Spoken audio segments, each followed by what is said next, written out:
There's a cool way to see if a number is divisible by 11. All you do is take the alternating sum of the digits, and if the result is a multiple of 11, then the original number is divisible by 11. So with 9,284, the alternating sum of the digits means that you alternate between adding and subtracting each digit. So we would do 9 minus 2 plus 8 minus 4, and that's 11. 11 is a multiple of 11, and that means 9,284 is divisible by 11. Now, because of this rule, we can see that all numbers that are palindromes, meaning they can be read the same forward and backward, as long as they have an even number of digits in them, all of these are a multiple of 11.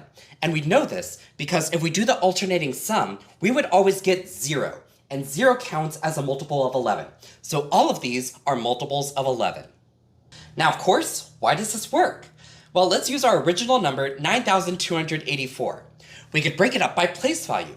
And I'm going to strategically rewrite the powers of 10.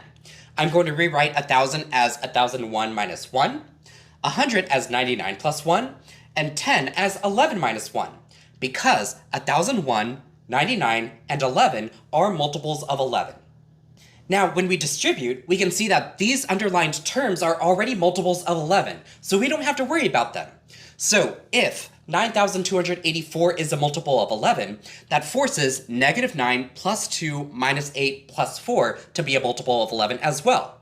And the other way is true as well. So if negative 9 plus 2 minus 8 plus 4 is a multiple of 11, that forces 9,284 to be a multiple of 11 as well.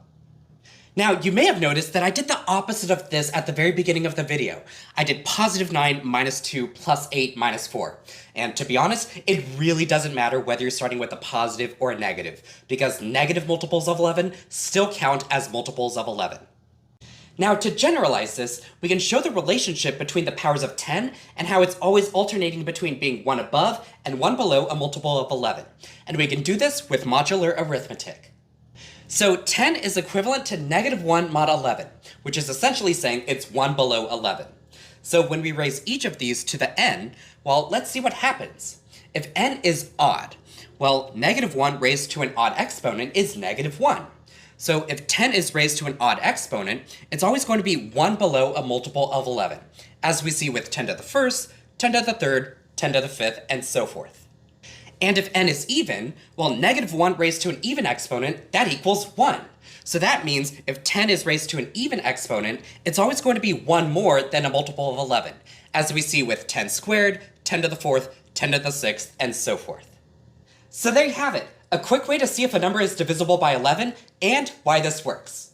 If you want practice, try these out.